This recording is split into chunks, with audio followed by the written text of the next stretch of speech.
Hi, my name is Weiser, and this is my demonstration speech. Today, I'm going to be teaching you the basics of playing flute. Today, I'm going to cover putting your flute together, setting your embouchure, and where to put your fingers on the flute. To start, you're going to need your flute and your flute case, obviously. You'll notice that my flute case is rounded with buttons, but if yours is more boxy with latches, that's fine too. Your flute case may have also come in a softer cover, and some don't, some do. It's totally fine either way. So place your flute case down on a sturdy, flat surface, and you can gently open the latches or buttons. Inside, you should notice 3 components. The first component is going to be called a head joint. This piece doesn't have any keys and has a lip plate with a hole in it. This lip plate is going to be helpful when you learn to make a noise. That's where you'll put your face. The next piece is the body. This is a longer piece with all the keys. This is where you'll put your fingers when you're making different notes. When you're putting your pieces into the case and taking them out, you want to make sure to be very careful not to bang them on anything because the flute is very fragile. The third piece looks like a mini body. It has some keys, but it's very small. And you're going to put your pinky on this when we construct the flute. So let's construct the flute. Take your headpiece, and remember that's the part with no keys, and gently slide it into the body. You want to make sure not to grip the body by the keys when you're doing this because that can damage them. So I like to hold it by what I call the barrel and just slide it in. Do not push your head joint in all the way. You'll learn later that this is for tuning purposes. Hold your flute like this and take a look down and see if the hole on the lip plate is in a perfect straight line with the keys on the body. You may have noticed by now that my flute has holes in the keys. If yours doesn't, that's fine. Mine's a more advanced flute. If yours does have holes in the keys and you don't want them, you can pick up these little wax plugs at your local music store, which will cover the holes. Take your last piece, your foot joint, and slide it onto the body like this. This one does get pushed in all the way. You'll see that the edge of the keys on the body should be in line with the bar on the foot joint. So now you have your flute together. Let's learn about embouchure. Your embouchure is the shape of your lips and your airstream when you're playing flute, and it's very important that you get this right, or else your flute won't produce a good sound, or it might not make a sound at all.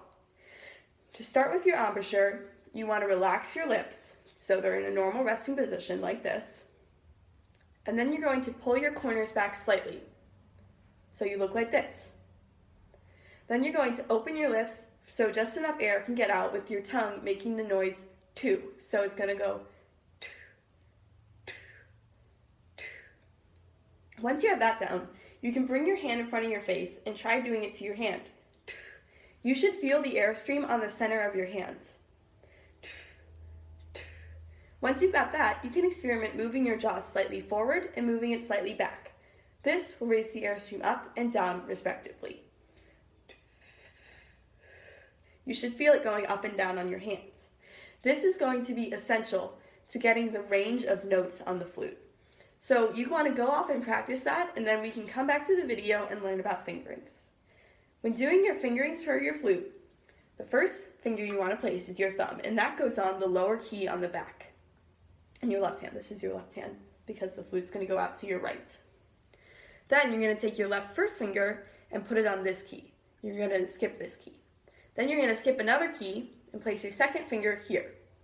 Then just go down the line, so your pinky is going to end up on what some people call the comma key, the one that sticks out. For your right hand, you're going to skip a few keys and put your pinky on the foot joint. Then you're just going to go up the line, and your thumb's just going to support the flute from the back. It's not going to be on a key. Though these are the basic fingerings, your fingers are never going to move from these keys. They're also not always going to be down. For example, the first note that we're going to learn is a B flat, and that only has 4 fingers. So you're going to have the thumb on the back, your first finger in your right hand as well, and your pinky in your right hand. So now we have the embouchure, our fingerings for our B flat, and we've got the flute together. So let's put it all together to make our note. When you put the flute up to your face, you want the head joint to go in this little divot below your lip. You want the lip plate to line up with your lips, and you want this hole that's in the lip plate to line up with the perfect middle of your lips.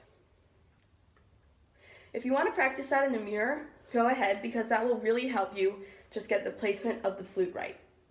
So now, put the flute up to your face correctly, get our fingerings for B flat, which remember are these 4 fingers, and set your embouchure by inhaling, relaxing your lips, pulling the corners back, and blowing with the gentle 2. And there you go. You've got your first note on flute. Congratulations. So just to remember that the head joint goes into the body, which goes into the foot joint, and you never want to grip the keys when you're putting these together. For fingerings, you're going to cover the fingers we discussed, but they won't be down for every note. For embouchure, you want to inhale, relax your lips, pull your corners back, and blow with a gentle 2. For the B flat we played, you want your airstream in the center. And we talked about the airstream going up and down. This has been Lila, and I wish you the best of luck in your journey on playing the flute. Thank you.